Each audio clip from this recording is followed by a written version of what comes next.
Well, good evening, everybody. I just scared the cat. What a start. Welcome to a kind of surprise impromptu Books and Bourbon. It hasn't been that long since I posted the last one. I'd like to welcome a familiar face. Welcome back, Trevor, everybody. Hello. Thank you. We love you. I know I was much demanded my return, I'm sure. It was. I mean, basically just by myself. Yeah, I was and like, me, Trevor, I was you like, want to hey, come can I back? Come on again, yeah. Yeah, but happy to have you back. Yeah, great to be back. It might be a little while, too. Trevor just got some awesome news. You want to tell them a little bit, however much you want, whatever? Sure. I mean, yeah, I think one of the reasons we're doing this is it's a temporary farewell for us. I'm going to teach at Virginia Tech for a while. I've been hired into the faculty in the English department there. So it's very exciting. I've been teaching at Eastern Michigan University for a while as a part-time lecturer, and now I get to go full-time at somewhere pretty exciting, pretty cool. A little Blacksburg, a nice little mountain town in Virginia. Should be a fun 1-year adventure or more. We'll see. But for right now, looking like a year, and we'll see. Yeah. I said that I was definitely coming over, coming by for a visit to, basically throw the biggest kegger that two grown men can throw, really. Yeah, we'll put that to the test for sure. All right. Well, congratulations. Thank you. Another reason I asked Trevor back is I had it in my mind to do a show on this topic for a while, even though it's completely unrelated to books. It kind of is. We'll do some tie-in, yeah? We'll do a little twisty tie. But we're more concerned on this episode with sound. And I had always, me and Trevor actually discovered that we have kind of a mutual regard for the type of music that we're going to be talking about tonight. And that is really synth. Synth scores, synthesizer scores, horror movie synthesizer scores, that kind of thing. And I feel like that's really started to come back. Hi, Katie. Hi, honey. I really feel like that's kind of come back into the zeitgeist. Yeah. I would say, what do you think caused? Well, I'm going to talk about. I'm going to talk about that when we get into talk about specific titles. Sure. I think there's two definite things that did it. I'm sure you were thinking of one of them for sure, and another one I'll point to. But I think in general, within the last 10 or just a little bit over the last 10 years, I think synth has come back in a big way. It's funny because I remember with one of my best friends having a discussion probably a little bit more than 10 years ago, talking about the current state of horror films. Okay. And me saying how, man, the one thing I really wish would come back in horror is synth scores. Man, wouldn't it be great if people started using synth scores again? And my friend was like, yeah, I don't think that's going to happen. I don't think that's just such a dated thing, and I don't think they would work now. And it's been very rewarding to see them come back and be like, no, see, they never should have went away. Yeah. It's just like the perfect sound for horror. It is. And it's great that it's kind of found its way back in and people are using those again. So, little did we know until probably, 6 months after working at the bookstore together, we were both actually, and I don't want to give too much away about what I'm sure we'll probably be bringing up later, but we were actually both at a mutual dark synth score show that we didn't know about. That we didn't know each other at the time. So that's how much we both like it. I loved that show. That was one of my favorite concerts ever. I never thought I'd get to be able to go see No, that, I know. That was amazing. So anyway, we'll talk more about that later. But anyway, so for this episode, what we're going to do, it's going to be a little bit different. And I said, Trevor, I want you to bring your favorite synth scores of all time. Surprise me. So I have no idea what Trevor's going to talk about. And likewise, I have my little Santa's pillowcase, Halloween case of stuff that he doesn't know what I'm going to talk about. So, any surprise that you see, Trevor owns a bunch of cool stuff, and any surprise you see on either one of our faces is going to be legit, because we have no idea what we're talking about. In fact, Trevor doesn't even know what the mystery bourbon is tonight. I do not. Look at, are you? It looks like hobo bourbon, but that's it is. Well, we have to drink it like that. You're not going to know. No. No, I wanted to do something kind of special because it's kind of your going away celebration. I'm going to kind of miss you a little bit. I'm glad you brought the slippers, though. Yeah, I brought my zombie slippers. I got the for mocks. next time. I got the If mocks. it makes you feel any better, I'll make sure to look out for the best Virginia bourbon and see what I can bring you back. Please So, do. you know. I went to North Carolina for a wedding, and so they have state-run liquor stores in North Carolina, which is just weird. So it's ABC Liquor in North Carolina. So I stopped and I wanted to get a North Carolina bourbon. You know, I don't care where it's from. I want to try their bourbon. Mm-hmm. And what was it called? Oh God, it was awful. The Federalist? No, that was a horrible wine. It had to do with the government in some way. Maybe it was the Federalist bourbon too, but it was god awful. So it's got to be better than North Carolina's bourbon. It's got to be better. Yeah. For tonight's discussion, because we're just gonna have some fun tonight too. There is zero script. We're being completely impromptu. Yeah. So I wanted to get something a little special for tonight. So it's not something I've never had before. It's actually one of my very favorites. Okay. I don't think it's been featured on Books and Bourbon yet, though. I don't think it has. Dan, my buddy Dan, if you're watching this, you're going to be pretty jealous because it's one of Dan's favorite bourbons, too. Sorry, Dan. Yeah, sorry, Dan. I should have called. I'm sorry. There's not enough room on the couch with the cat like that. Here it is. You ready? Yeah. Okay. Yeah, I'll give you a drum. Thank you. There you go. Thank you. Yeah. It is. Here's the reveal, the unboxing. I brought Woodford Reserve. Woodford Reserve. Okay. Woodford Reserve, or just Woodford, if if you're in the know. So when I was again, thank you, Discount Drinks, Wyandotte, Michigan, for supplying Books and Bourbon. And really, who's giving them more plugs than you? At this point, you For should real. be getting some kind of kickback. I mean, I'm basically sowing seeds that I one day hope when I hit 14 million views. One of those hits is the owner of Discount Drinks. He's going to be like, wow, this dude has just been plugging me, and he is so cool. I'm just, so yeah, thank you. Yeah. But when I bought it, there was a green label. This is how much I actually don't really know about whiskey. There's a green label and like a tan label. You can see a tan label there. Woodford's good stuff. But I'm like, I asked the guy at the counter, I'm like, hey, I see a green label and a tan label. Can you bring those over here? And for 5 minutes, I'm looking at the bottle. I can't tell what the difference is. Until I'm finally like, okay, is it just a different batch number? Because they give you, they're all fancy smancy.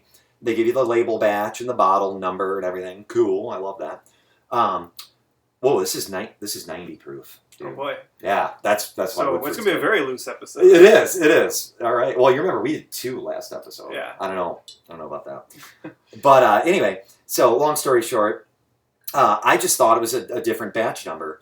And the guy at Discount Drinks actually let me just think that until I got my card out. And he's like, oh, dude. He's like, no, tan usually means bourbon, so the green ones are rye. And I'm like, well, I'm glad I accidentally picked the tan one. Yeah. Thanks, man. So anyway, yeah, let's do it, huh? Let's do it. Okay, I hope this is easy to open. It's literally unopened. This was in the bag I bought it in, so let's see. There's just stuff falling. Cats, craziness. Okay, Woodford this might be awkward. I might have to use my mouth. How about you want to get the shot glasses ready? Yeah. Okay, here we go. Yep. Getting there. Yep. Good enough. We're getting to the cork. All right. Should just be an issue of tape. Okay, so you should be really happy. That is my Cedar Creek Mine Ride shot glass that you have. Nice. Brand new this summer from Cedar Point. And then that, of course, is the... that is the Teenage Mutant Ninja Turtle Tiki shot glass. So we're classing it up tonight. Yeah. So, right. Raphael, in case anyone was Is it? wondering. I never knew it was It's Raphael. got the R there. So. Oh, I never And you noticed can just that. see the anger in the face, Okay. Raphael is the angry one. As soon as you said Raphael, I noticed the inside is like Raphael Red, yeah. That red. might be Maybe Leonardo's blue. Mhm. I don't know. All right, here we go. Oh, did you hear that? Yeah. Smell the cork. All right. Cool. It's ready. This shot glass seems big, but whatever. No, if it's regulation size. All right. All right. Let me set that down. Oh, and real quick, just because I do feel guilty because we're talking about music so much, or sound rather than the imagination of reading, I do want to plug a quick series just to tie in books. The Southern Reach Trilogy by Jeff Vandermeer. This is the first book, Annihilation. This is the second book, Authority. And then I believe the third book is called Acceptance. Awesome stuff, especially if you like kind of uncanny fantasy or Lovecraftian horror. Aren't you intrigued now? Yeah. Awesome stuff. Takes you all over the place. You have no idea what to expect. So Jeff Vandermeer, Southern Reach trilogy. Annihilation just came out as a movie like last year with Natalie Portman. Great movie. You like the movie? Yeah, I like the movie. Well, I'm glad. I was just going to totally diss the movie. I liked it a lot. Oh, all right. Keep in mind, I haven't read the book, so I come in it completely fresh. Because if you read the book, my first thought was, this is going to make a really crappy movie. If they do it, please don't do it. And then I figured out they did it, and okay, interesting. Yeah. Oh, you've not seen the movie? No. Well, to be fair, from what I understand, the movie is not exactly the book. You know, like it's a springboard for them to do their own thing. So. Yeah. Okay. All right. Because I couldn't see how they could possibly do. Mm-hmm. You'll see if you read the book, in my opinion. Yeah. But all right, so here we go. Bottoms up. I got my chaser. Katie. All right, here we go. Right. Cheers. Here's to a good discussion, good friends, good tunes. Wow. That's smooth. Woodford. Ooh. Warms up the tummy. Yeah. Goes right to the tummy. It's like instantly warmed. You know what I mean? Like scotch warm. Yeah, And I'm like salivating a little too much. That's Woodford's good. Woodford's good. All right. Yeah, that is a powerful one. Katie, come over. Just not on my lap. Okay. And also, I should say, in the spirit of you invite me over as a farewell because I'm leaving. Absolutely. So because of that spirit of friendship and of good times, I am not going to go after you for your heinous attacks on Bob Dylan in one of your recent videos. Bob Dylan is great. Bob Dylan is a genius. But everyone's entitled to their own wrong opinions. So, I agree. Their own wrong opinions? Yeah. I agree. The feeling is reciprocated. That's hilarious. Hey, the bourbon wasn't bad. Yeah. I think it was overpriced, just like his talent, but that's funny. So you do. He's got to finance, 100 albums a year somehow. I know. Bootleg album. It is amazing that he is still, because he's still touring too, isn't he? That's amazing. He outlived all the people he influenced, basically. Yeah. All right. Thank you. You're not going to change my opinion, but thanks for. And we're talking about a completely different kind of music tonight, anyways. So, exactly. Exactly. Like anti-Dylan. Yeah. All right. So. How about, all right, what do you think brought about...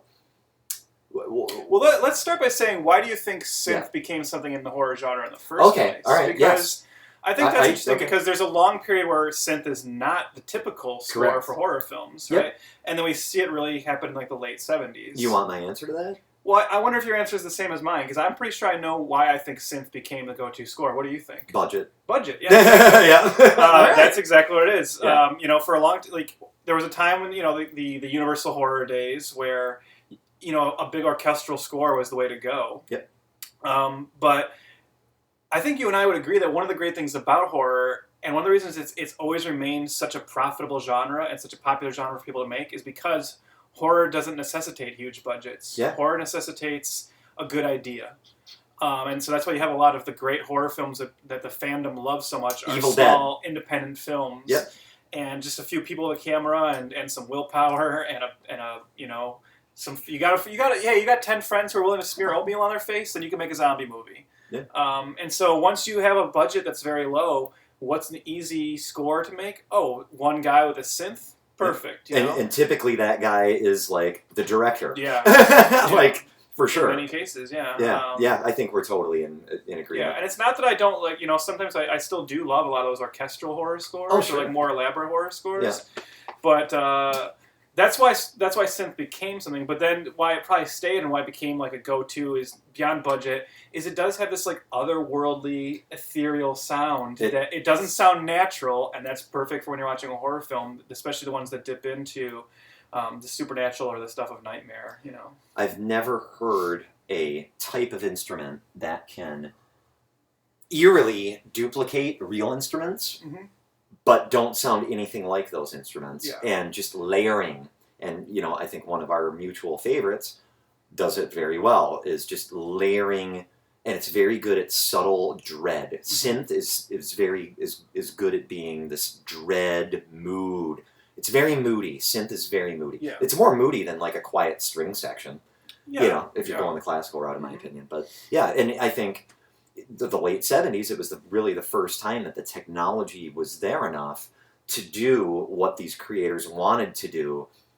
So obviously, it's cheaper. It does what we want it to do, and as time went on, we like it for what it is. Yeah. And there's also something interesting about a synth score in that a lot of kinds of music have a dated sound to them, and I don't know. Like now people might say that synth is dated. That it's like, oh, it sounds like it's a relic of the 70s or 80s, and we're going to talk about that, of course, with the nostalgia factor. But I would argue that other than and the opposite of sounding dated, I think synth always sounds futuristic. Synth sounded futuristic in the 70s. It sounds futuristic now. But fake future. It's if in the year 3000 people are still using synth scores, it'll still sound futuristic. That. I hope so. Yeah. And that's why I think it works really well for modern set horror films. You don't use synth in like a Hammer kind of film, obviously, but in something that's in an urban setting or a contemporary setting. Dracula and synth is going to be kind of... Not to say I wouldn't watch that, because I would. No, I'd probably watch it. Yeah. Yeah, I'd probably watch it. Okay, so how about we talk about... I'm trying to make things comfortable for Katie. How about, why don't we introduce our first selection? Sure. And see let's just see what comes out of that. Yeah. So you want me to go first, or? I'll go first. Okay. Because I have a feeling my first pick is going to be a good starting point. Okay. Okay. And I have Facebooked about this score before, and it's not really a score.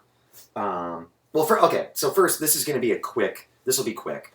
I just threw this one in here. So first, here's what's really cool, is synth really started with musicians, not necessarily movie scorers, right? And this is my first taste. Katie? This is my first taste of synth in my own life, actually, besides growing up in the 80s. This is what made me really appreciate it as an instrument, especially in the context of rock. One of my favorite bands, Rush, the album Farewell to Kings. This is from, I think, 1976, maybe 77, mid-77.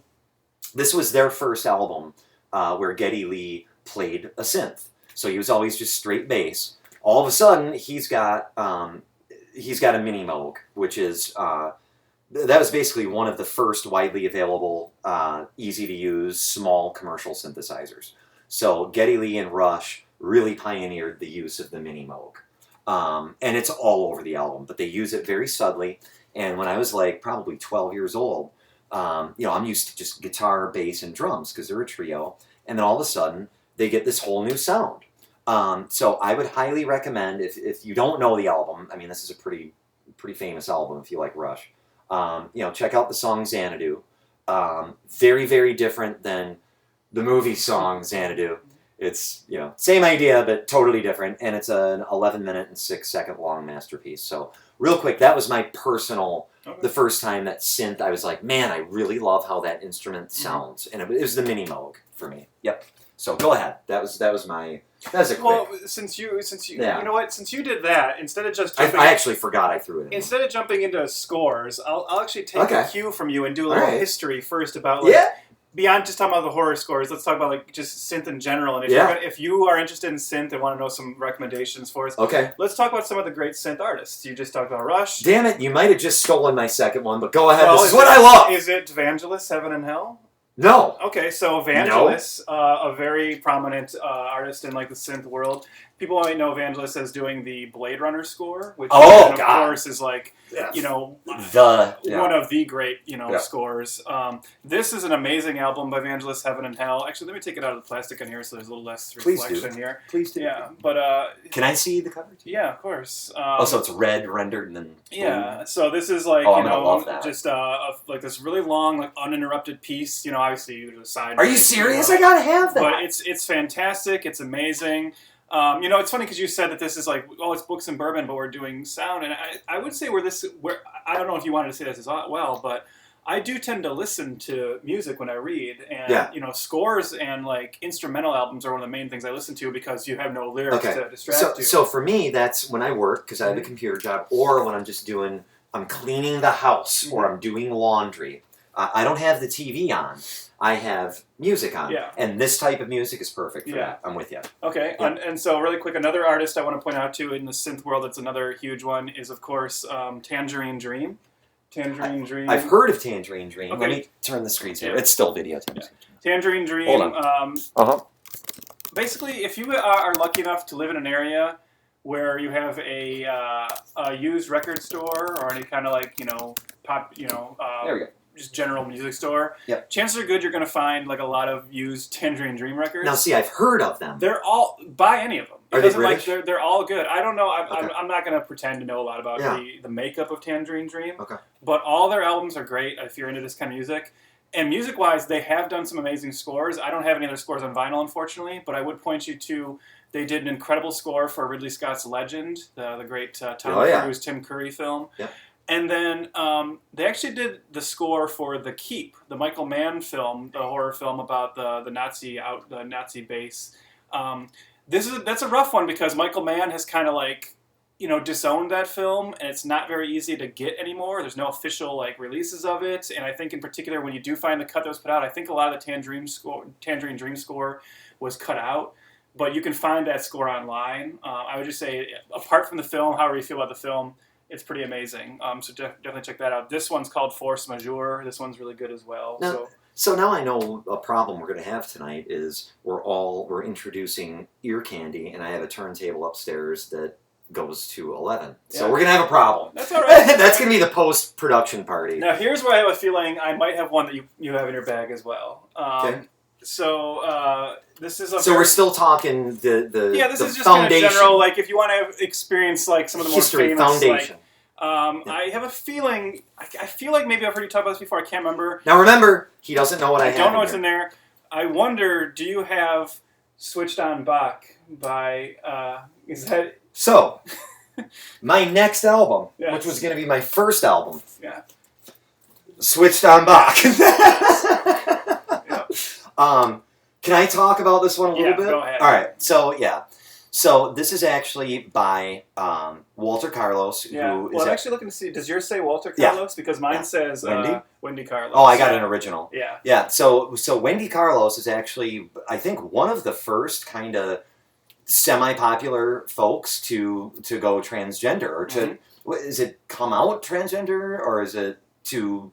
Transition, I believe. Yeah, Mm-hmm. Yeah, so my version of the album is Walter Carlos. Mm-hmm. And then she actually, it was pretty early on. It was like before The Shining, right? Yeah. She started using Wendy Carlos. It might actually be after The Shining, and I'll tell you why I think that's the case. Okay, all right. She was, I'm making this up, I think. She was a genius. She was a prodigy, right? She was a pianist prodigy, and she was also heavy in the science. And this ties into the Moog story. So I think it's Peter Moog was one of the pioneers of synthesizers. He was responsible for really making them, he was responsible for taking them out of the super fast spinning tape large computer labs and making it available for like a commercial studio for the first time and making it practical. Well, Wendy Carlos was on the cutting edge of that. And if you look, this is what they looked like back then. I love this cover. I love this album. Mm-hmm. So if you see, it's basically I'm getting. Do you have the shot? Yeah, that's better. Yeah. So if you see, you've got a keyboard, like an organ keyboard, and then there's your synthesizer, and that's how you're creating all your different sounds and your equalizers, all that fun stuff. So I believe that might be a mini Moog. I could be wrong. But anyway, no. Okay, so this is a Moog. This is a Moog synthesizer. It says it right there. So she's doing all of this on a Moog. Rush used a mini Moog, which is smaller than that. That's a full-size Moog, which is still commercially usable. But anyway, she was a pioneer working with, I think his name was Peter Moog, but working with Moog to develop and perfect the synthesizer. So they were so happy with the sounds they were creating that she decided to do an album of Bach all on the Moog synthesizer. And she from what I've read, she was like, yeah, we'll just put it out there. It'll be fun. Cheap to produce, not expensive. It's all computer. It was her literally playing live on a Moog synthesizer. And this album was a giant hit. Yes, Giant hit. This is one of the if not the albums that made the synthesizer like a big deal, like mainstream for a bit. Like this was huge. This did. And it's funny because I have a feeling a lot of people might after this video who watch this video might go and listen to this and be like, that was a huge hit, but it was, and because now it kind of comes across like a novelty record, and there is a sense of humor to it. But, there was. But it's important to keep in mind that at the time this came out, nobody had heard anything like this. It legitimized the Moog synthesizer. Yeah. This laid the groundwork for synthesizer work. Because it's not meant to be a joke. It really is to say, hey, you can take this classical music and do it with a synthesizer and create an interesting new version of it. Yep. So mainly what she set out to do was to render an orchestra. Oh God, I should have never kept the brown bag. This could be fun. Yeah, the cats are discovering the brown bag of booze. But yeah, basically she set out to render classical instruments on a synthesizer and to try to do it as legitimately as she could and yet try to create a whole new vibe. Yeah. I believe she totally accomplished that. Yeah. Yeah. It's a really fun album. It's just it's so unique and so different. What made me buy it is this is about 6 years ago. What made me buy it was, I forget how I found it online, but what made me know I had to own it was finding out that she was actually the one who scored The Shining. Mm-hmm. Of course, Stanley Kubrick, The Shining, one of my very favorite movies of all time. Specifically, she was single-handedly responsible for one of the moodiest scenes in movies, which is the intro to The Shining. Yeah. And I forget that's a classical song. I just forget what it is, the piece. But it's the helicopter shot, the overhead bird's eye helicopter shot of the Torrances driving up the mountains. Take away the music, and I could hum it. Bum, bum, bum, bum, bum. You know, you add the Native American stuff. It's so iconic and so famous. They put it into the Dr. Sleep trailer. Even. Yep. And they put it. Well, no, did they put that part in Ready Player One, the movie? They didn't. No, that was just you're in the hotel. Whatever. But yeah, yes. You take the music out of that scene, it's a completely different scene. So as soon as I read that, I was like, oh my God, I got to get it. I still listen to this all the time, and it sounds so good on a good stereo. You'll hear things. There's so much going on. So yes, good. Yeah. Well, going off of that, and actually I take back something I just said, because I said that I think that transition happened around The Shining, but you're right. I think it was the transition had already happened by The Shining. I was thinking of a different film, and yes, that's what I want to draw my attention to, is because one of the other that wasn't the first time Wendy Carlos worked with Kubrick.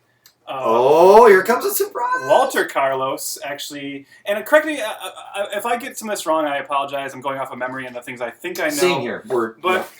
So as I know it, Walter Carlos, before the transition, was hired to completely score Clockwork Orange. Oh, that's right. In 1977. I forgot about that. And what happened is Kubrick liked the music, but decided that, no, I don't want to use that all. I'm not going to use everything you did. I want to put in a lot more like classical pieces for like actual Beethoven music and things like that throughout Clockwork Orange. So some of Carlos's score made into Clockwork Orange, but not all of it. But if you can get your hands on this, so this is Walter Carlos's complete original score for Stanley Kubrick's Five Words. Is that in your bag? No, but I go next. Okay. So this is an incredible. So this you get the pieces that are in the film, and then you also get the pieces that weren't used for the film. And in particular, awesome. I want to draw your attention to track 1 on side 1 is called Time Steps. I'm pretty sure I'm gonna actually ask you to play this after we get done. Oh, we're putting a lot of this on. There's it's a 13-minute and 50-second track that is just incredible, and it's just its own piece of music. It's so amazing, and it's one of my favorite pieces. And it's like I really wish it was in the film, but also I get like there's not. I don't know where you would put it. But yeah, so this Walter Carlos's Clockwork Orange. Can I see the cover? I can't see. Yeah, it's a very interesting cover. Oh, that's a lot of things going on. Yeah, a lot of things going on. But yeah, I mean, I love all the music in Clockwork Orange, and I don't think Kubrick made the wrong decision. But I love that this is also out there for people to find and experience and you know what it's meant to be. And I agree with you. Where a Clockwork Orange, the actual, score. Mm-hmm. Fits where it's used because it's used to actually unbalance because it's such a futuristic world that kind of unbalances it. I think you're right. Yep. Awesome. All right, well, then, I'll just get this one out of the way, which Switched on Bach did such a good job that I'm going to bring out Walter Carlos's next feature, which was the well-tempered synthesizer. Okay. I believe that was before, this was still, I think this was still the 70s. Well, that was what? 77 or 77? Yeah, I think this was like the immediate follow-up to Switched on Bach. So, also awesome. The big thing here is she was going after, this is all Bach, which Bach makes for awesome synth. Here, she did other composers as well. So, it's also awesome. What I love about this album, have you heard this album? I haven't, unfortunately, no. Yeah, okay. So, it's fantastic. What I love about it, though, is it starts, here's how serious they were, or maybe they were kind of joking. It actually starts with a stereo test tune. And the first time I put it on, I'm like, what am I hearing? And it's actually little technical boops and beeps that tell you where your balance should be on your stereo speakers. So, but it sounds beautiful. It's just awesome. So more of what I was hoping for, and it delivers. So that's the well-tempered synthesizer. I got this for like $7 on eBay. It's nothing. Plus the cover rocks too. Yeah. But anyway, so that was my foundation. Cool. Period. Yep. So, all right. Well, here, you know what, Trevor? Here, we've reached here. Yeah. You gotta do another one. Yeah, Right. I mean, because I feel like we've come to a, we've breached the beginning. Yeah. And I think we're ready. And we've discovered, as you expected, that we do have some similar tastes, of course, and we're on the same page here. Yeah. I knew you were gonna bring girls. You can't not. All right. Well, I love whenever I meet anybody else that has switched on Bach, because it is like, it feels like, because like you, I know that it was very popular at the time, and that's why you actually will see, like, again, if you go to like a used record store, you'll see tons of copies of it. But a lot of people now don't know about it. So I was excited to meet someone who knows about it. Yeah, well, and I don't know how you discovered it. I discovered it on my own. I was like, that looks really cool.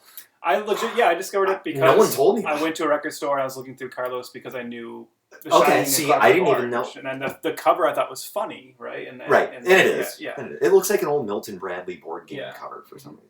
All right, well, to Wendy Carlos. To Wendy Carlos, because and I've checked her website. She's still working. Yeah, she's still doing it. She's very well respected in the industry, and that's good for her because she broke ground. To Wendy.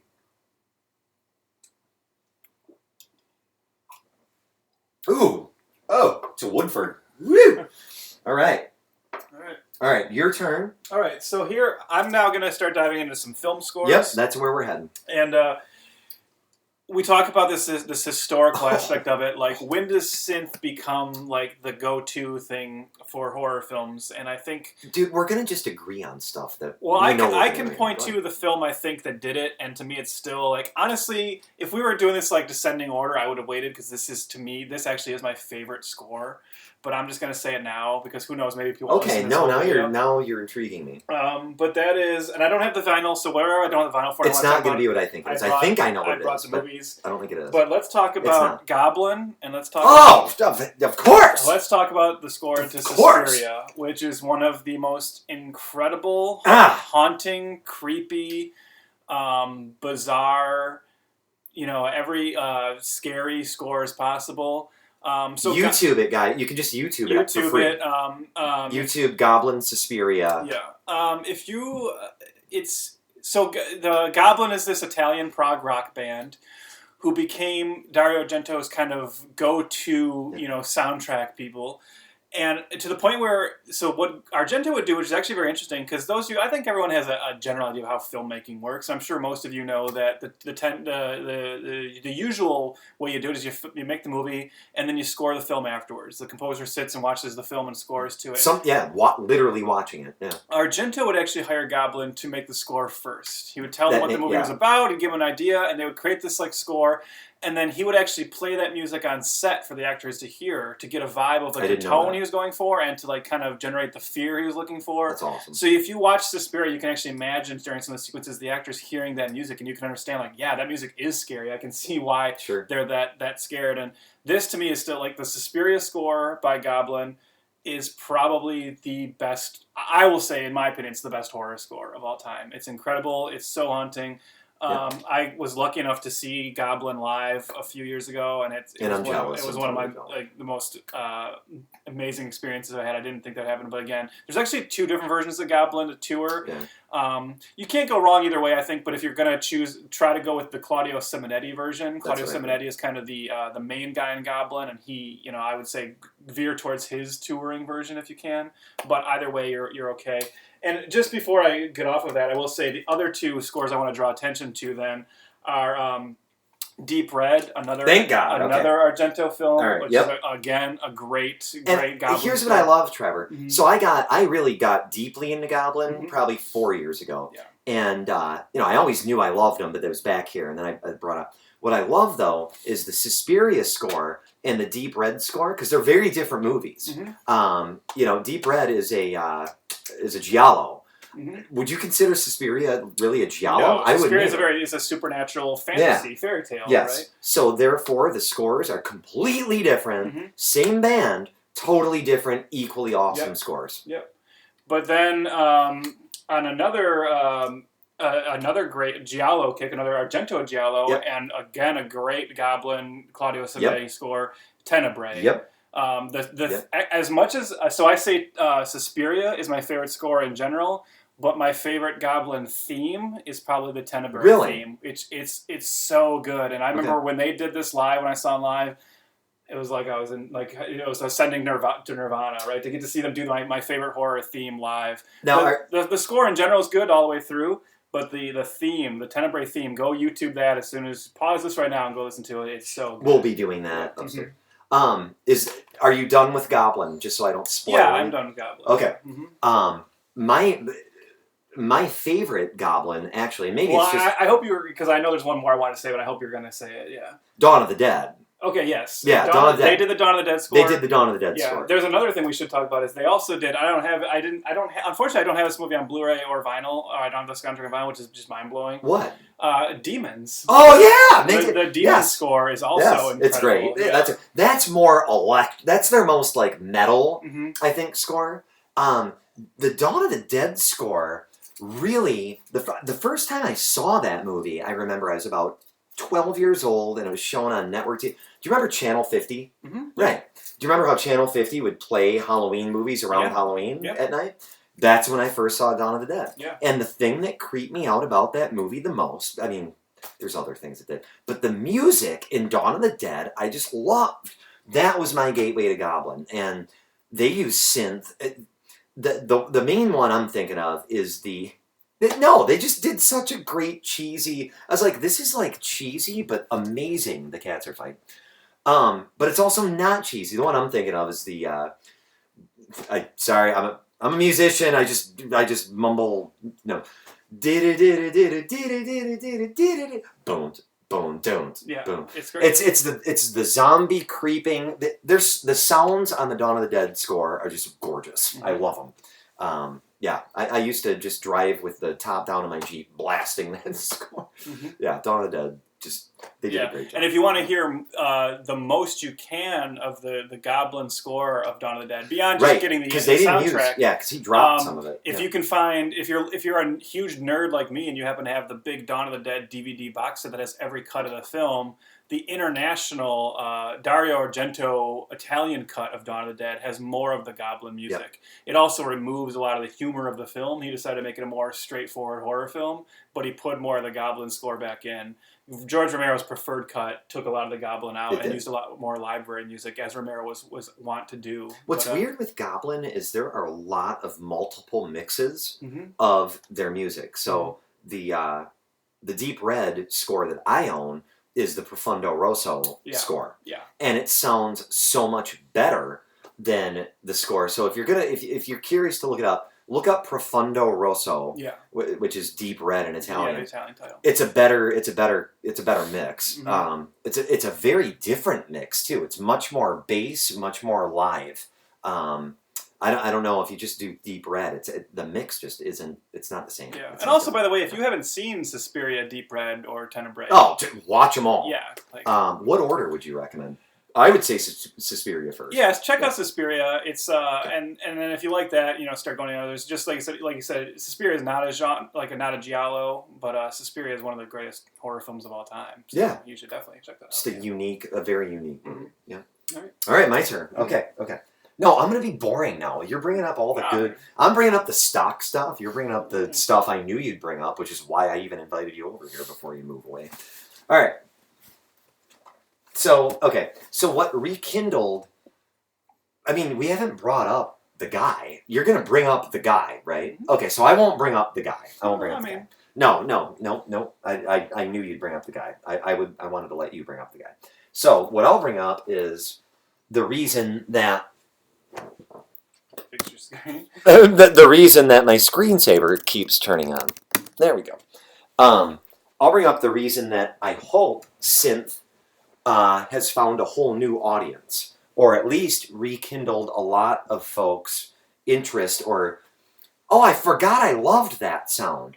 And that's these. And this is going to be quick. This is going to be quick, because this is a giveaway. But I just want you guys, if you, I guarantee you watch the show, just please tune in to the sound and how great it is. This is the entire Stranger Things series, right? So they actually released the first season. They have 2 double albums of the score. That's the second season here. And they're gorgeous. They're just well done. Have they put out the 3rd season on score yet? I don't know yet. No. I don't know yet. No, you know what? They usually wait about 6 months after. Okay. Yep. And then here's season 2. And then what they did, I think Barnes & Noble, because I think Barnes & Noble has an exclusive deal with Netflix for these. They did a combo of 1 and 2. But these are the originals that came out right when they did. Guys, it's beautiful music. Some of this gets a little mood music, right? So this type of music is just great when you're doing something else and you want setting, you want some mood. Crank them in your headphones, put it on the stereo while you're doing something at home. Mm-hmm. But it's gorgeous. These guys, and I forget, who is it again? That's Kyle Dixon and Michael Stein. It is. Yeah, so it's Kyle Dixon and Michael Stein. They single-handedly reminded America that synth is gorgeous and it can do gorgeous things. That when I watched the show, season 1, of course I was like, oh, there's a Jaws poster. Oh, they're playing D&D. But the music was like, oh, wow. The music really brought it home. So that gets in a nostalgia factor a lot. That was the thing where when I remember when Stranger Things debuted. Yeah. And it's interesting because I've only watched the first season of Stranger Things. I haven't watched seasons 2 or 3. Okay. But I've listened to the scores for seasons 2 and 3. Right? Yeah. The music still is so great to me. Yes. But I remember when it debuted the first season, and all the talk was it's this amazing, it's so nostalgic. It's going to take you right back to the 80s, and these Amblin films and these The Guy films. And the Guy. And we still haven't named we're going to tiptoe around it. And the early Spielberg films, and then putting on the first episode, and the music hit, and you're like, oh yeah, I get it. I get what they mean. Yeah. That music is the thing that it just takes you right back. It might be one of the greatest intro themes I've heard in a long time. So because you brought that, I wasn't going to bring this up yet, but I'll just do it now, and then I'll go kind of back and forth in time. But I said earlier that I think there was a 1-2 punch that really brought synth back into the. Do you think that was the one? I think that's the 2. I don't know. I can't remember which comes first, but I think.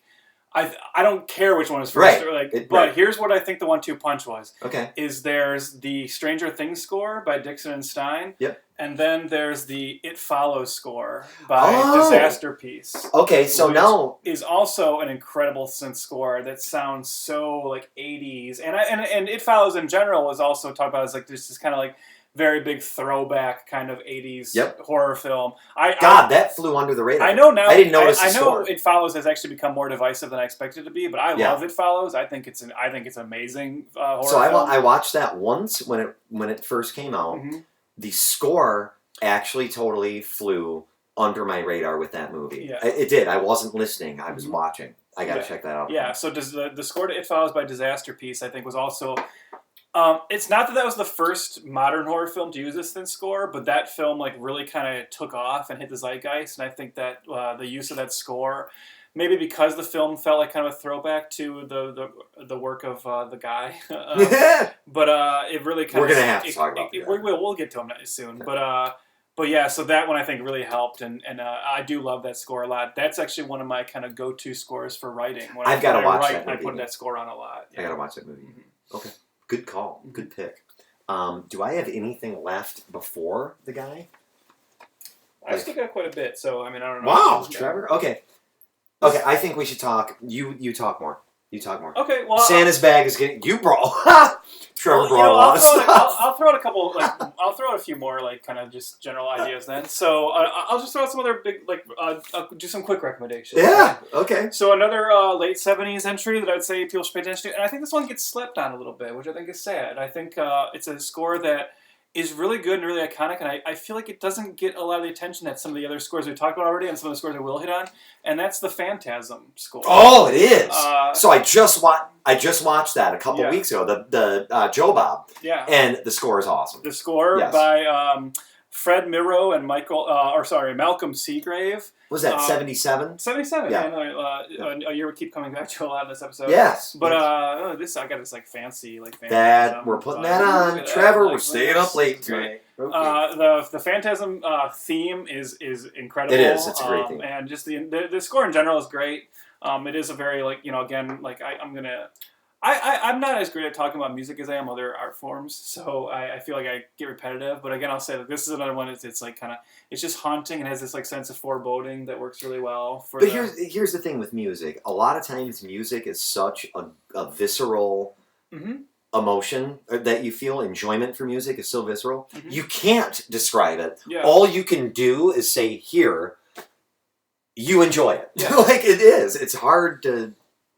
It is. Yeah. It's hard to talk about. And then, so another one I'll draw attention to is, I'm a huge fan of Italian horror, and Italian horror of the 70s. And we hit on Argento. Oh, shit. You didn't bring... Did you bring... Go ahead. Well, I don't know if I brought what you think I brought. I will... As Goblin is to Argento, and if you ask most people, who are the two icons of Italian horror of the 70s? And they're going to say Argento, and they're going to say Lucio Fulci. Yeah, I think you did. And as Goblin is to Argento, Fabio Frizzi. You did. You brought it. Is to Lucio Fulci, and then so we have the score for The Beyond. Oh, okay. So, okay. And I know what you think of. Right. I'm gonna talk about that one too, but.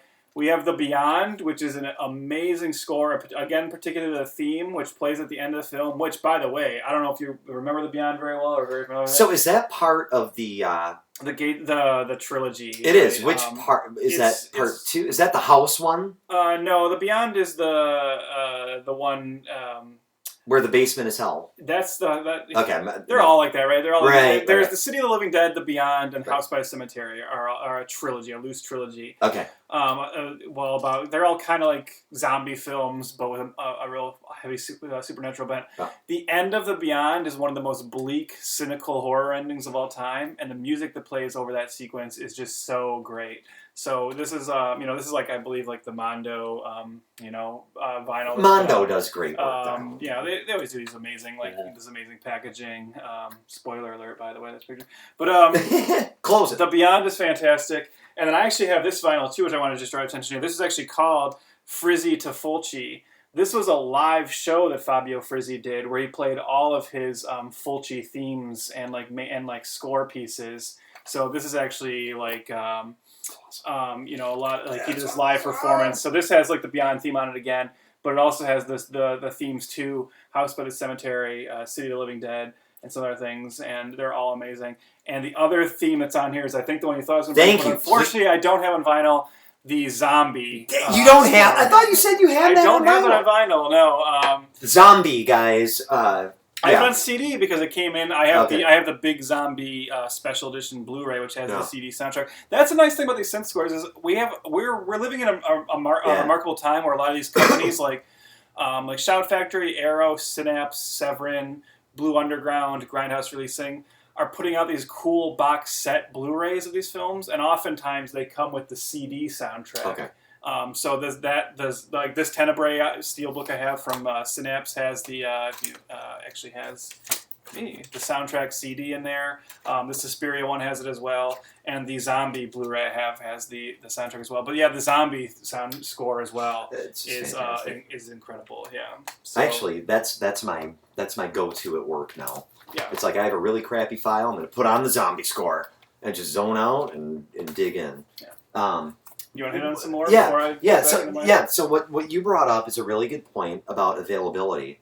Is where we're at right now, technology-wise, and this value on retroness has led to some really cool possibilities. And I couldn't even believe that.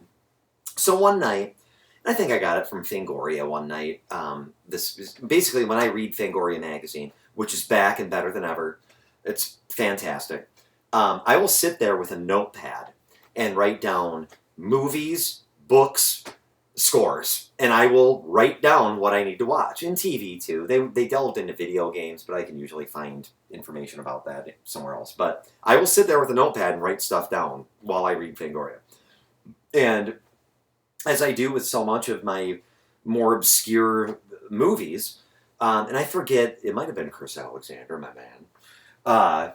Probably not though. But they did a write-up on this movie, and I was like, okay, half the time, here's the funny part, Trevor, about horror movie fans. I'd say 70% of the time, we're just looking to be entertained. Mm-hmm. That's a pretty easy thing to do with a horror movie. Like, I'll put in a horror movie and just be like, yeah, all right, I see where they were going. That was fun. Stephen King, our king, Stephen King, has an amazing quote, which I want to get on a T-shirt. I think where he says, the worst horror movie I ever saw was fucking great. And I think that's... It is! Yeah, like, it's right. I'll watch a bad horror movie and be like, you know what, that wasn't a waste of time, because I still had some kind of fun with it. At least they're going somewhere, you know? It's not safe. Mm-hmm. But, so that's how I got into this movie. Was it a good movie? No, not especially. It was done as a purposeful, like, NC-17 rip-off of E.T., right? Mm-hmm. This alien comes to Earth. I know you do. The score is incredible. The score is incredible. Mm-hmm. This alien comes to Earth. I think it's British, but it seemed British, but the write-up on the back doesn't seem British at all. It seems on vinyl, there. I think? Yeah. Oh, man. Oh, right. Yes, that was my one. That's my one home run. Yeah. So an alien comes to Earth and very aggressively possesses people in a very R-rated way. That's like totally. What's the word I'm looking for? Exploitative. Try saying that with 2 shots of Woodford in you. Exploitative. I give myself an A+ for that. It's a pretty exploitative movie. Whatever. It had some good scenes in it though. The ending was pretty cool. It didn't suck, but it wasn't great. The score, I was immediately like, oh my god, the score just stuck in my head. So I believe it is Mondo, but I purposely went and looked for the score. I was like, there's no way. You know, this is like a B- movie from 1983 that was completely, a drive-in flick. No one would think that someone would want this score on vinyl. I was wrong. And I love that about the time we live in right now. So I found it. First, I found it online, and I listened to it every day at work on YouTube. And then I was like, I don't care what I'm super excited now, because I think I know what it is. You might not. I didn't know this was on vinyl. You might not. You know, yep, that is exactly what I thought. Is it? All right. Yeah. It's the Extra. Yeah. It's the Extra sound. Incredible score. It is so awesome. Mm-hmm.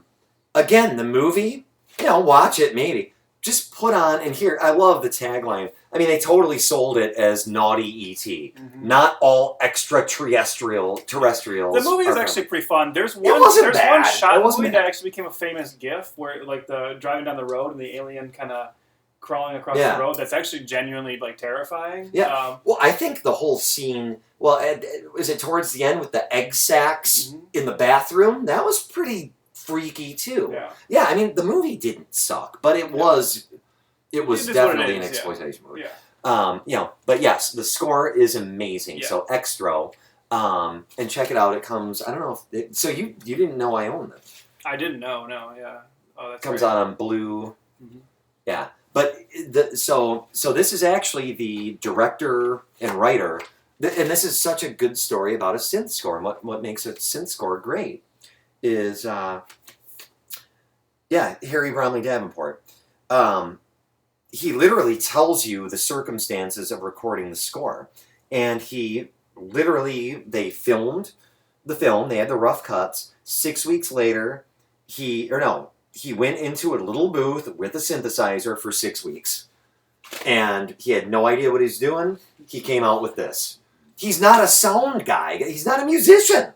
He's a director. And he made this awesome score. And it just sounds, it's so moody. And he does a great job creating. I think synthesizers do outer space, very well. Just something in the sound. So Extro is amazing. Because they're ethereal and otherworldly. I don't know why. I don't know why. All right, so before you go, I'm gonna hit on a couple, because before we get to the guy, I feel like we should end with the guy. All right, we'll end with the guy. So before we get to that, we've been jumping around the guy the whole time. Yeah, well, let me just hit on some other kind of like ones I wanted to make sure I drew attention to. Then, again, in the modern sphere, so another artist I want to draw attention to is, and I'll draw attention to two of his scores in particular, is there's an artist by the name of Rob. I don't remember his full, like, he just goes by Rob. Sounds like a nice chap. And one of the scores I want to really draw attention to is his, again, I just had the Blu-ray of this, the score I have on CD somewhere, but his score for the remake of Maniac. Really? They did? I didn't even know they did a remake. Oh, this remake is great in general. It stars Elijah Wood. It's an incredible remake where the entire film is through his perspective. Like, you're actually watching it through his eyes. Frodo can play Joe Spinelli. So the only time you see Elijah Wood is when he looks in a mirror, because you're seeing the movie as if you are him. So you are him choking women and murdering and scalping women. Yeah. It's very intense. But the score by Rob, and this had a lot to live up to, because actually the score to the original Maniac, I believe it was by Jay Chataway, I want to say, was really good. That's a great synth score as well. That's right. And this one, I think, surpasses that. And this is one of the best modern synth scores. And so this made me very interested in Rob. And I started looking what else he did. And then one of my favorite films last year, Rob did the score again, and that's Revenge. And I did get the vinyl for that. So this is the score to Revenge on vinyl. As you can see, this is one of those great. That's a Tarantino film cover. That's cool. Revenge is a very intense rape revenge film. But thankfully, unlike a lot of the rape revenge films of the 70s, this one is directed by a woman and kind of has a very feminist kind of bent to it. A total bloodbath, total like very. It's weird to say about a rape revenge film, but it's very fun, right? But it's a film worth checking out on this, and the soundtrack by Rob is great. I Spit on Your Grave. It's not. No, although I do want to do some I Spit on Your Grave. I know. Well, it's extreme. And then another modern synth score that I definitely want to address. Oh wait, actually, I'll point out this one first. The score to You're Next from 2011 is pretty great. This is the vinyl for that. This is another kind of cool one, right? If you guys remember, You're Next is the home invasion film with 3 people in animal masks coming into a family reunion and attacking it, and not realizing that one of the family members is a survivalist, has a survivalist background. So it kind of... Have I seen that? I don't think I've seen that. If you haven't, you should see it. It's incredible. It's a great kind of horror comedy. The interesting thing about the Your Next score is that it's not by one person. We've talked about Goblin doing scores. They're very one person. Yeah. Your Next, actually, a lot of different artists kind of collaborate on this, and they're all clearly like... I think it's kind of like the thing of saying, hey, let's put out this assignment. We're all influenced by the same kind of synth scores. What could we all come up with? And so it's just a lot of different people doing these like kind of different pieces that are all kind of synth inspired, and a lot of really cool pieces. And then the last thing I'll draw attention to in this section before we get into you brought so many goodies. I'm trying, man. Another recent film that if you haven't seen, you gotta see. Incredible movie, just in every capacity, is Mandy, starring Nicolas Cage. And this is one of the final scores, unfortunately, by the great Johann Johannesburg. He was a frequent Denis Villeneuve collaborator. He did the score for Sicario, and he did the score for Arrival, just this couple years ago. Okay. And this is his score for Mandy. And unfortunately, he passed away suddenly, unexpectedly. I think this might have been the last full score he finished. But this is another great synth score for an amazing, surreal kind of revenge film. The best work Nicolas Cage has done in years, and just a very strange, bizarre revenge film. but another synth score we should definitely check out. Is there anything you want to hit on before we get into the guy? Well, okay, so I don't actually have physical things of the guy. Did you bring physical things of the guy? Mm-hmm. Okay, because that's where I dropped the ball. For me, the guy is all iTunes. Mm-hmm. So that's the thing. It's like people like the reason I don't have some of the ones I'm gonna because when we finish this too, I'll throw out a couple of quick titles. And yeah, I have Apple Music now, so it's like I don't feel this like strong need to have the physical copy. Except unless it's that. No, and when I come across something in the store, I'm like, okay, I'll get it. But yeah. Yep. So this last one for me to show is actually another one that touches on this. Right, it's kind of a ripoff on this, except it's not. Oh, I think I know. Yeah. This was a good score, if it's what I think. Yes. Okay, so Stranger Things did moody very well. But it's almost so atmospheric. It's just these to quote Spinal Tap, these soft lines intertwining.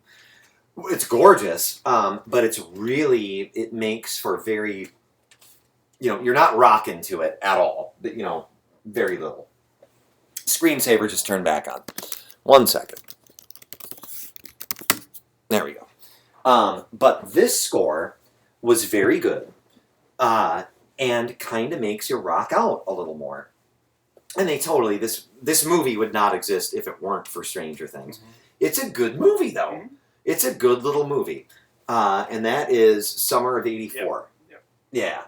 Total synth score. It's Canadian. About a group of kid friends. It's not supernatural, though. That's maybe what influenced the score a little more. Stranger Things, supernatural. Summer of '84 is not actually a supernatural movie.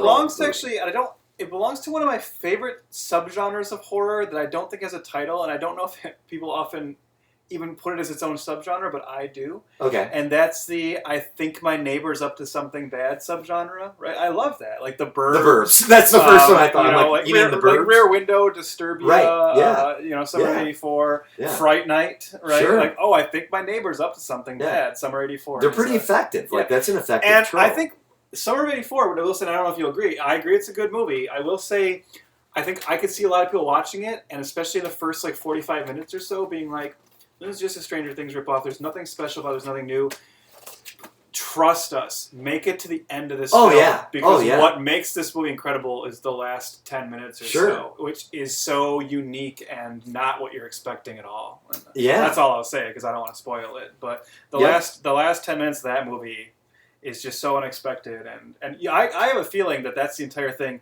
The guys who made that film, I think they sat down, were talking those kind of movies, and they're like, "What? How come this never happens at the end?" I think you're right. We got to make it, I think you're right. Yep.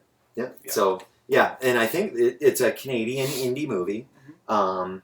And again, this was one of those where I was like, God, I'm like, they did a great score, and this is by Le Matos, so I think that's probably one guy.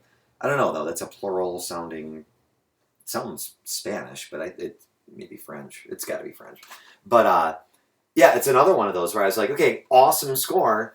I hope I can find it. And yeah, of course I can find it in gorgeous double vinyl, gray-black dyed vinyl. And it sounds awesome on a stereo. Synth sounds so good on a good stereo, pumped up loud. The separation with the synthesizer is just great. And watch the movie, because it's really a good movie. Yeah, and they knew where to take this and totally be different with it while still getting that vibe across. So that was my last before we talk about the guy. Well, it's time. Like it's incredible to me that we've gone this long in this video without saying his name, because you mean the guy who scored the Terminator, right?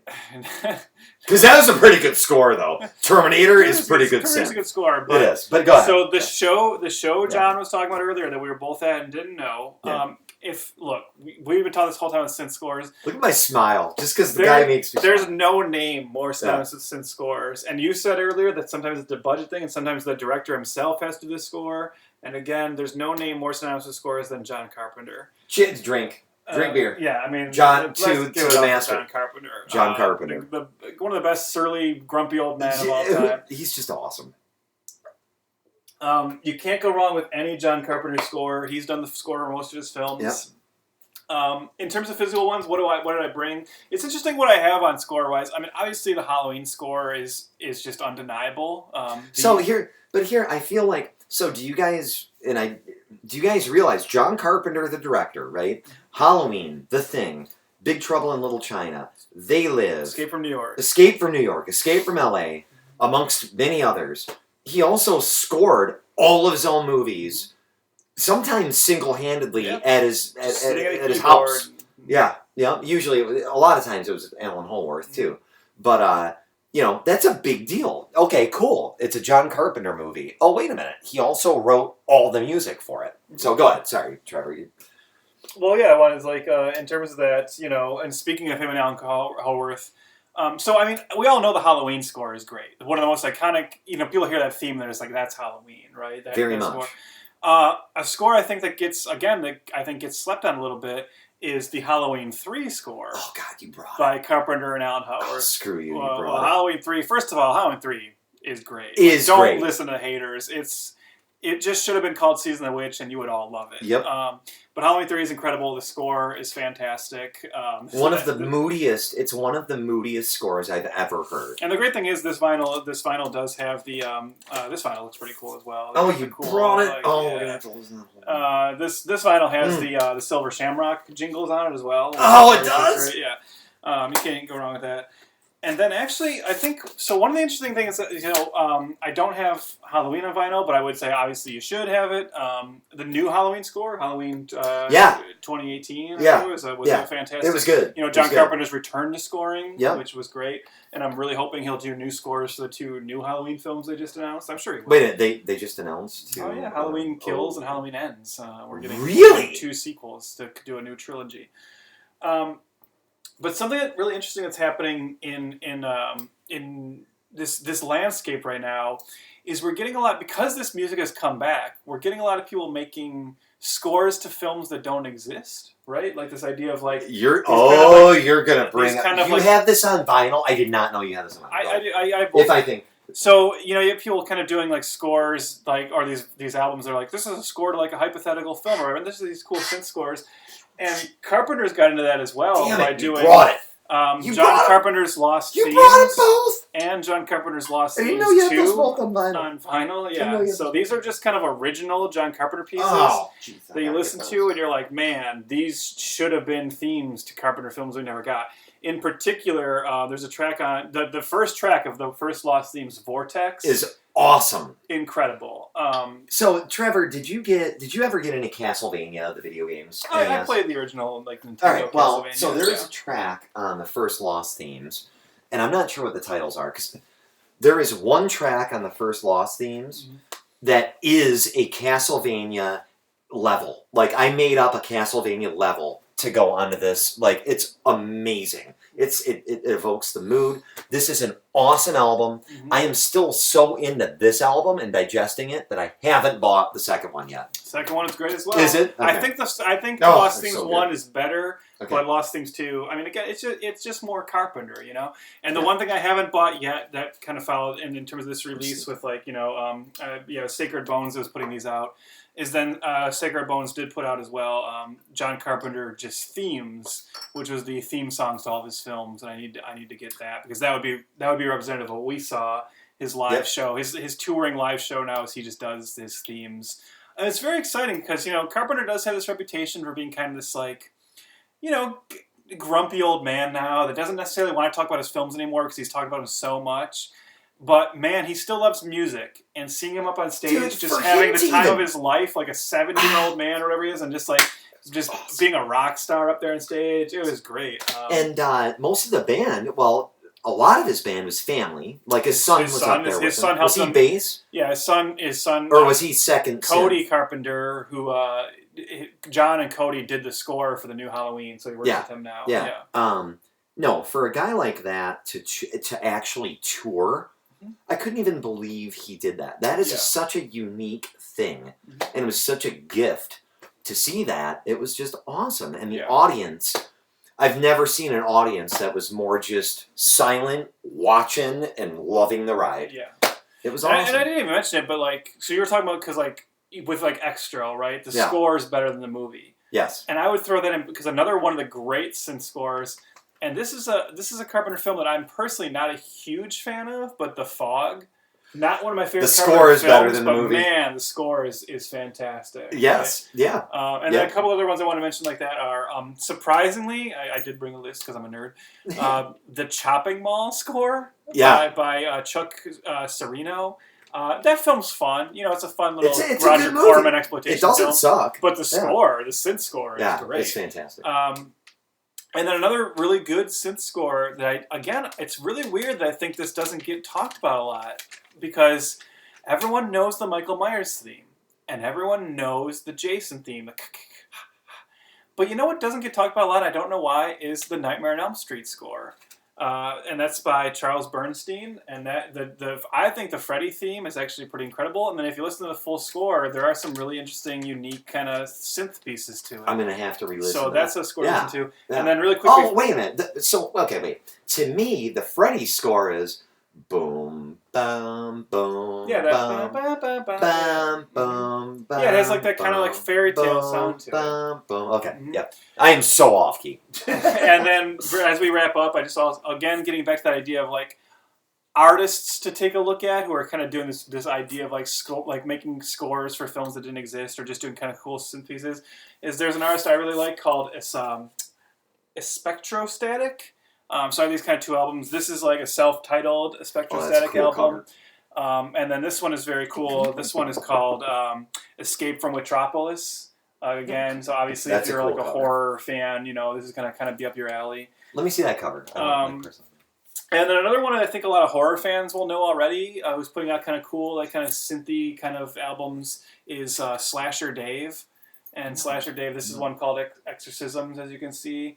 This is a really cool kind of modern, synth score. And I don't have anything physical to show you, but jump on YouTube and look up the band Zombie. Zombie, Zombi, no E at the end. They should be sued. That's kind of a Fulci thing. But man, if you listen to it, that's why, and they're paying homage to that. Yeah, and man, they are maybe my favorite like kind of like modern synth band. I throw on their albums all the time to write to, and it's like it takes you back, and you're like, man, I want to see this music put to like a cool '70s Italian film right now. Well, and you brought up one. I actually do want to try to put on Lost themes and write a movie that goes. Well, and that's what I said. Because he did it. He set out to do that, and I'd say there's 3 tracks on there that actually make me want to do that. There are. They're very inspiring. There's something about this kind of music. You're talking about the books connection. Yeah. When I read horror books in particular, I want to listen to horror soundtracks when I read it. So I do. And I usually throw on headphones. I'll either plug the headphones into my record player or I'll just go on Apple Music on my phone.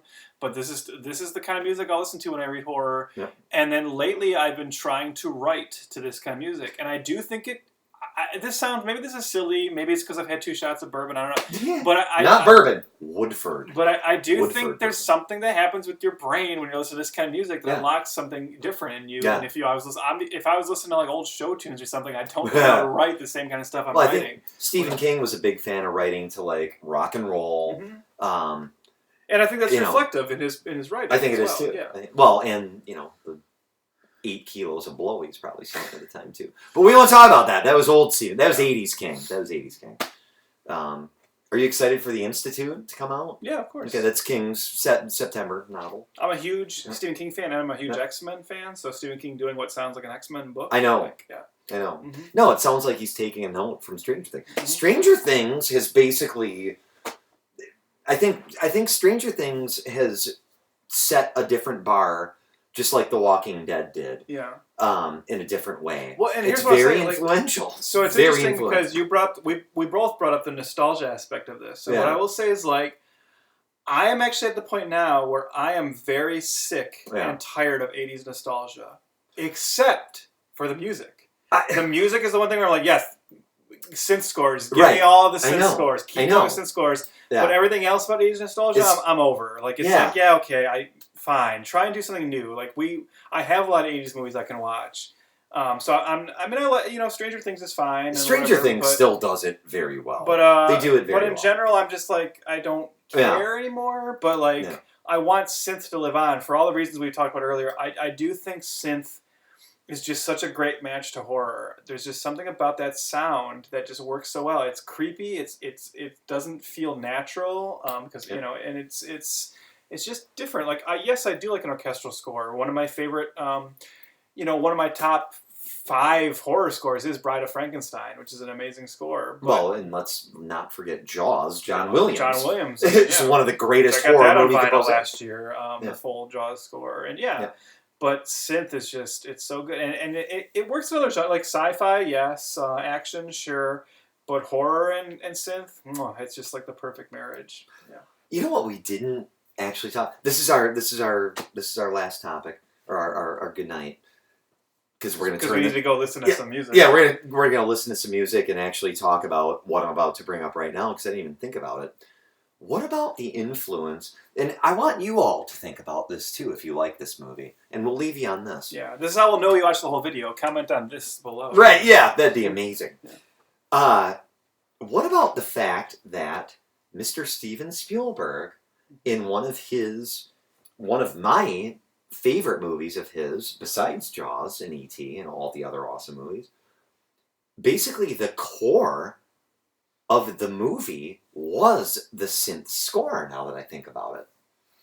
And that movie being, because I think the year 1977 was just completely magical. Do you know what movie I'm talking about? Close Encounters of Yes. Yeah. I never thought about the importance of synth in that movie. that was all synth. Well, yeah, I mean, they communicated via synth. Mm-hmm. Well, that shows like what that, like we're talking about, like what that, the impact of that kind of music on the zeitgeist and the mainstream at the time. It was played out in that film, right? Whenever I think of Spielberg, I think Williams. And that was still Williams. I think Williams still wrote that theme. Yeah. But they chose, that was the futuristic thing. And it worked. The Close Encounters theme and the entire communication scene at the end was utter and 100% synth. Kind of cool. So, yeah. So, anyway, guys, thank you for joining us. Trevor, best of luck. We're going to go hang out and probably drink more and listen to some tunes that are awesome. So, if you guys are still with us, thank you. I'll probably post this tomorrow because it's going to take a while. But yeah, guys, put on some synth. You threw out enough. We just gave you a lot of recommendations. A ton. Like, I don't even know. There's just stuff everywhere. Mm-hmm. So, yeah, guys, thanks for joining us. Have a good night. See you soon. See ya. Thanks. Wish Trevor luck. Leave a comment to wish Trevor luck on his journey to Virginia. Bye. I'll be back. He'll be back. Bye.